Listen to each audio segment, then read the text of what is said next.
पुन्हा पुत्रमरणाचे स्मरण झाले तर दुःख होते ते का व्हावे मग आता शिष्यानं पाचनचा विचार ते म्हणजे पूर्वी जे काही स्मृती झाली त्याचं प्रत्यक्ष सुख दुःख होत नाही अशा काय होता नियम ठरला होता. मग शिष्याला घेता काय केली कोणा पुत्र मरणाचं स्मरण झालं पाठीमागं मुलामध्ये नाही त्याचं प्रश्न त्या गावात दुःख होतं का नाही होतं त्याला तेव्हा दुःख होतं का नाही होतं त्याला दुःख होतं ते का होतं अशी शिक्षाला काय केली कळाली काय कळाली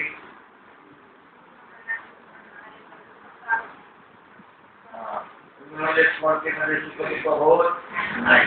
मग मुलगा आहे त्याचं स्मरण झालं तर दुःख का होतं असं शिक्षण गुरुला काय केला प्रश्न केला काय प्रश्न केला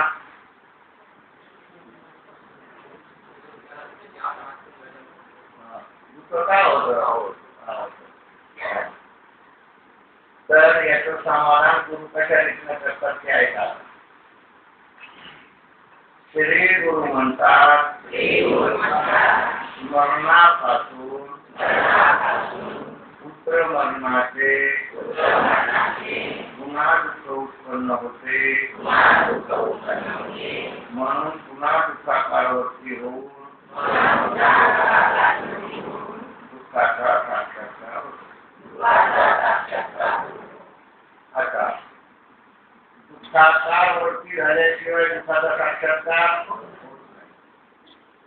पुन्हा काय झाले दुःखाचा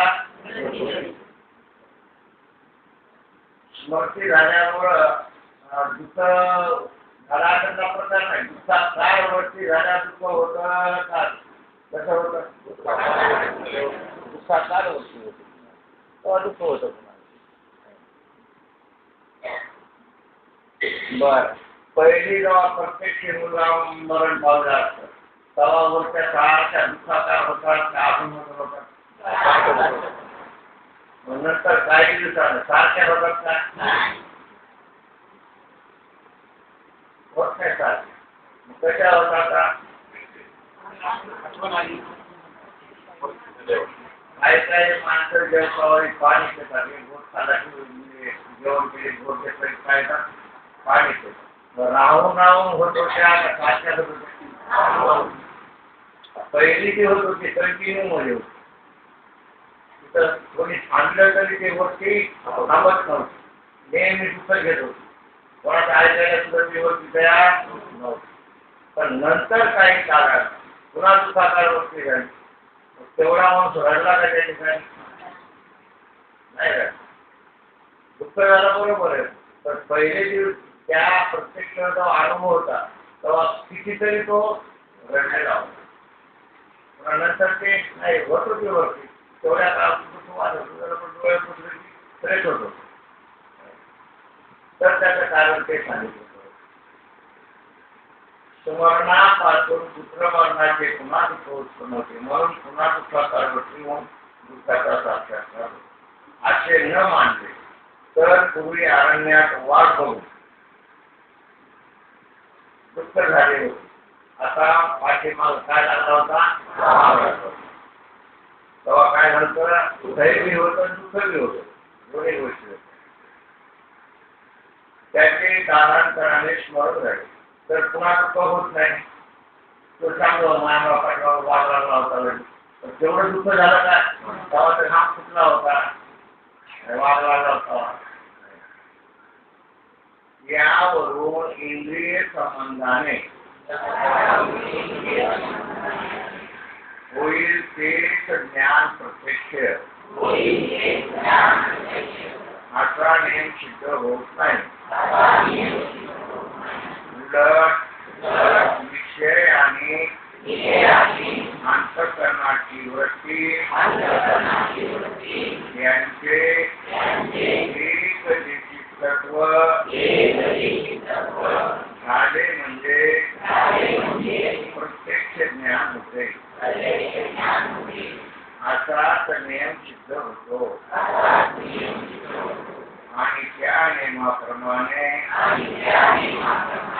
ब्रह्माचे प्रत्यक्ष ज्ञान होण्यास कोणतीच हरकत नाही.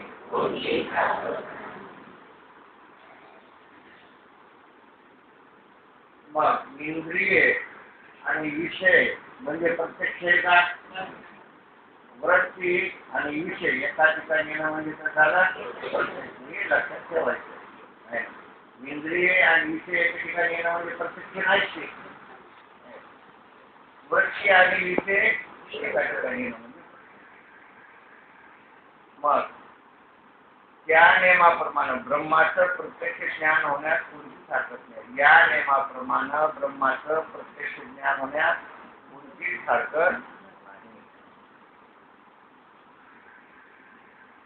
शिष्य म्हणतं महाराज सुख दुःखादी अंतःकरण धर्माचे ज्ञान इंद्रिय संबंधावातून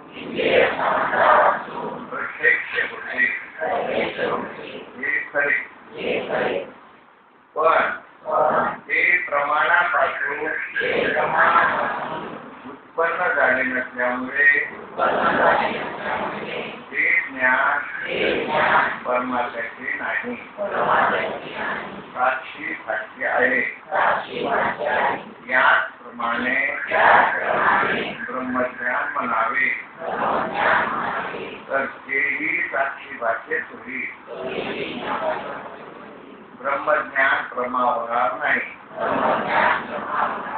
अशी शंका येते. तिथे समाधान काय? शिष्याची शंका वाचा. बोधला 4दा वाचा म्हणजे लक्षात.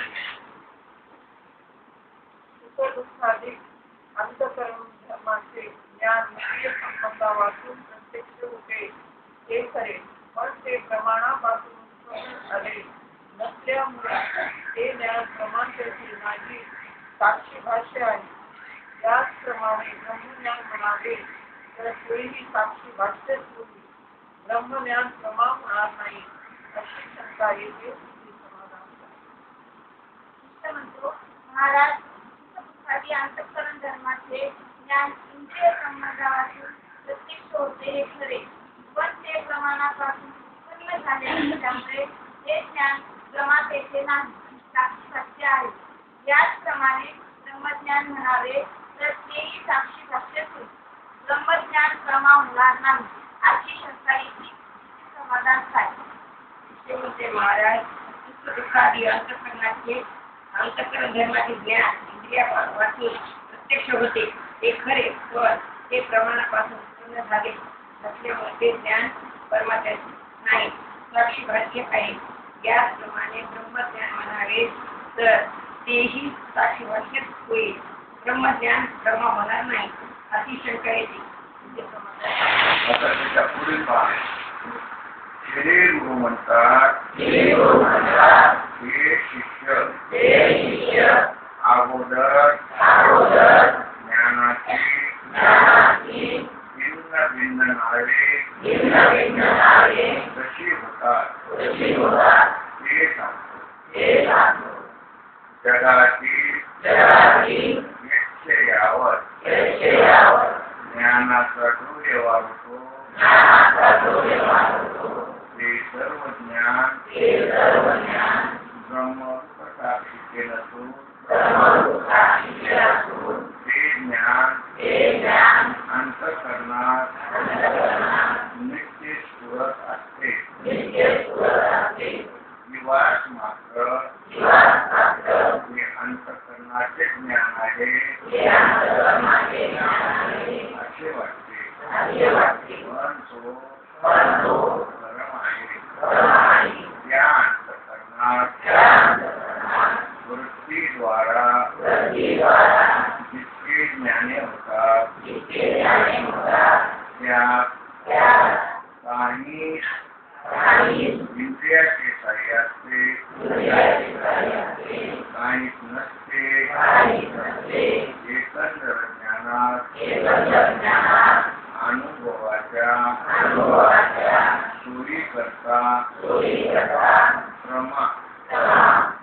प्रामाणिक ज्ञान ज्ञान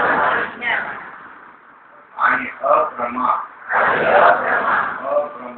ज्ञान असे मुख्य दोन भेद करतात. मागे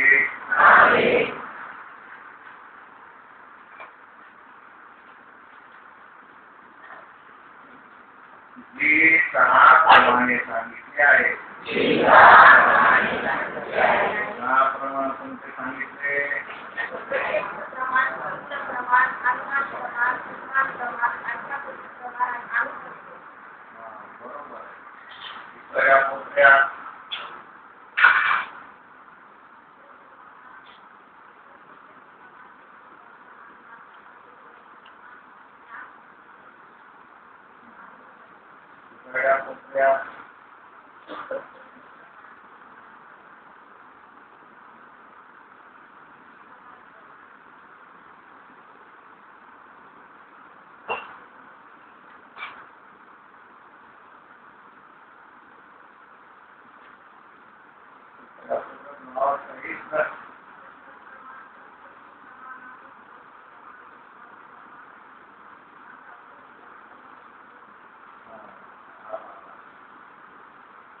समूह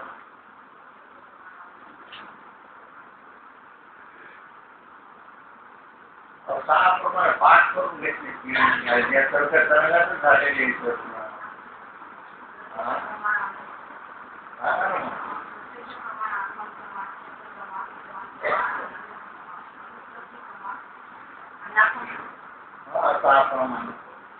सहा प्रमाण कसं ज्ञान होतं ते विषय झालेला आहे. वाचन केलं पाहिजे घरी जाऊन. तर बघा जास्त महत्व की मोक्षाला द्या, मोक्ष होण्याला द्या.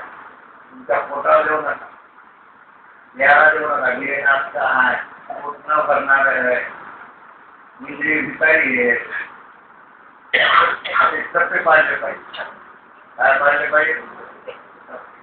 इंद्रिय करायला लागायचं नाही. कामून भिकारी पोट न भरणार आहे, देह नाचणार आहे आणि माणूस बघणार आहे. काय याच्याकडून हित होणार आहे? याच्या संगतीला राहणार. म्हणून संगती करायची शास्त्राची, संगती करायची संसाराची. लक्षात घ्या. बाकी करायची गोष्टी माहीत नाही म्हणून कोणाच्या संगतीमध्ये राहतो. आपण कसं नाही करा, आपण दिवाण लोक नाही करतो, स्टँडर्ड लोक जातो. पण मनोकारण म्हणून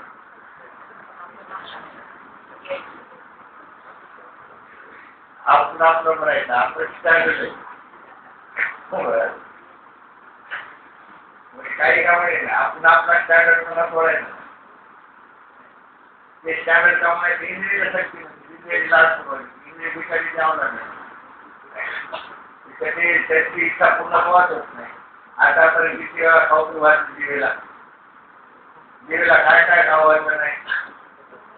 ती त्रस्त झाली का? आणखी ती जीवा टाकायला लागली का कधी वाढली? आता काय खाती म्हणून? आता मी तिला टाक तिला तसं केलं पाहिजे.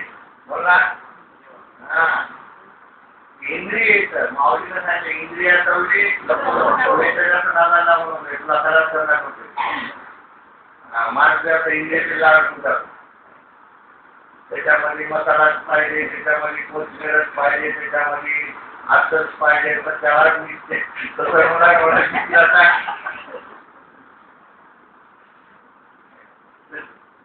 याचे लाड लागल्यावर तुम्हाला आयुष्य सुरू होत नाही ना.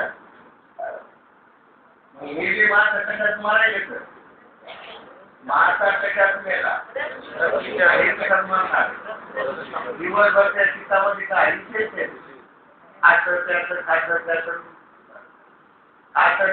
भाटे मिळाल्या बायची वाट पाहत काय भेटतात. बाईक आणलाय भाड्याला, बाईक आणलाय खाल्लं पडते, बाईला खाल्लं तो खाता असे जे काय झाले नुकसान व्हायले. त्यांचं आयुष्याचं काय व्हायले? नुकसान व्हायले. महाराज झाले आयुष्य निघून चालले, नुकसान व्हायचे, सावधान हो. म्हणून इंद्रिय देहाच्या नादाला लागायचं नाही, माणसाच्या नादाला लागायचं नाही. शास्त्र त्याचा अर्थ कुठला मारायचा, चित्तामध्ये हे ठेवायचं, रात्रंदिवस चित्तामध्ये शास्त्र ठेवायचं, बाकी सगळे पळाले पाहिजे. हे गायक होतं, एका गायकाला भूत लागतं. ते त्याला गाता येत नव्हतं, काय होतं ते आडापामध्ये गावं लागलं की पाहायचं काही. आता ते बाकी जे दुसरं होतं त्याला ते आवडलं नाही गेलं ते भूत काय होतं त्याच्यापूर्वी आपुरी आणला ते आता पळून गेलं की पाहायचं काय तर ते आवडत नाही. तशी गोष्ट आहे या चित्तामध्ये भगवंत ठेवायचा. काय ठेवायचा? महाराज देव बसे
परमार्थामध्ये तुम्हाला आम्ही जप करायचं नाही सांगितलं, तुम्हाला तप करायचं नाही सांगितलं, तुम्हाला तीर्थाटनाला जायचं नाही सांगितलं. मला तो काढून टाकाय आपल्याला करायचं नाही. तुम्हाला पंढरीच्या वाऱ्या सांगितलं काय मला तो काढून टाका, पण आपल्याला सांगितलं गुरुनं नाही सांगितलं.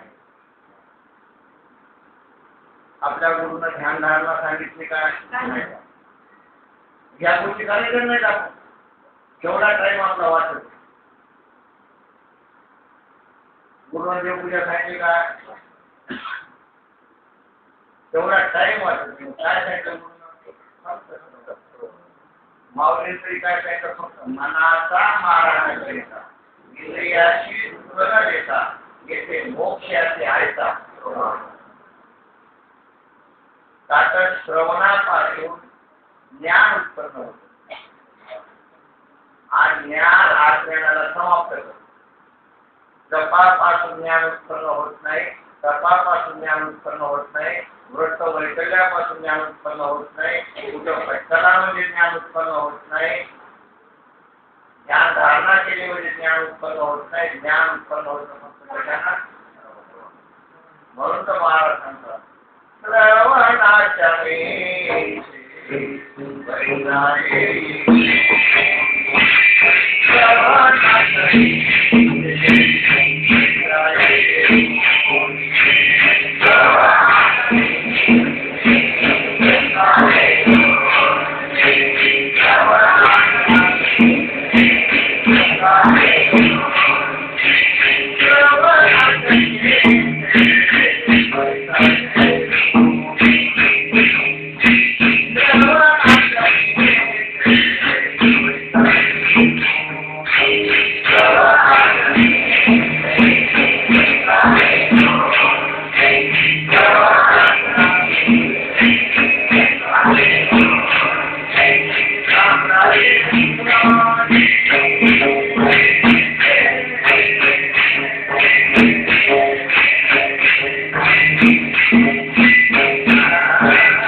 जायचे नकाशे आता कशावर नाही राहिले. तुम्हाला ते आता इंटरनेटवर सुद्धा तुम्हाला मसाला आईकडे कोण नाही माहिती, कोणाला नाही माहिती मसाला मतदाराचा माहीत करून घे. मतदाराचा ज्ञानाला माहित होता. मधी घराचा अंडा आहे, आई तुमचा पुतळा आहे. मधी परमात्मा आहे, मधी सुख आहे, आई तुमचं सुख रेगिस्तान आहे. भाई आई फिरे गंवारा नजरों से देख प्यारे ईश्वर है पास से क्या ढूंढता है बन में तन में कभी नहीं. मृगनाभी में सुगंधी सुंदर घास बनी. मृगाच्या नागेमध्ये कस्तुरी असते, त्याला एक उपयोग. तर काही बघायला नाही, मध्ये डायरेक्ट मध्ये जायचं. आणि आपल्याकडे डायरेक्ट मध्ये जायचे रस्ते असतात. स्पष्टीकरण करत विचार तर याला विचारून कारण द्या. बरेच मोह झालं, मोजातून काही झालं नाही. कारण तो रात्र दिवस चिंतन त्याच्यात चालले. पंचीकरण झालेल्या माणसाचं चिंतन काय झाला. आणि चिरकुटीकडे यायला तर म्हणा ना कोणा ते काय म्हणाले त्या पापुड्याचे त्या पोटळे होय. मी आता केलं काय झाले तू, काय झाले तू. चिरकुटीमध्ये व्यवहार झाला, त्यामध्ये व्यवहार झाला, किती चिरकुट्यामध्ये व्यवहार झाला. तर ते त्यांनी सांगायला आणि मग काय झालंय. अरे होण्याला महत्व आहे, तो काम होण्याला महत्व. त्याला काय करतो असं सुरुवातीला बडबड बडबड बडबड त्याला काय होत नाही. किती माणसाला खापड अहो उलटायला अपचन होईल. तसं बडबड वाचायचे आणखी लागत आणखी कावा लागत. चिरकुटीमध्ये व्यवहार झाला. अध्यात्म आधीभूत आहे, माझ्या ठिकाणी व्यवहार झाला नाही. जरा तू पाहतो पंचीकरण झालं समज गडबड करू. कुठे जायचं कुठं नाही, मध्ये जायचं. माणसाला वाटायला हे करून पुन्हा संसाराला जसं तसं लागू. आणि ते सुटायला पाहिजे बाबा. काय सुटायला पाहिजे. संसार त्याचा विसर पडायला पाहिजे. महाराजांचा विषयी विसर आणखी आता सोरे झाले त्रिकोण विषमधून सांगितले तर अनेक पूर्ण करा.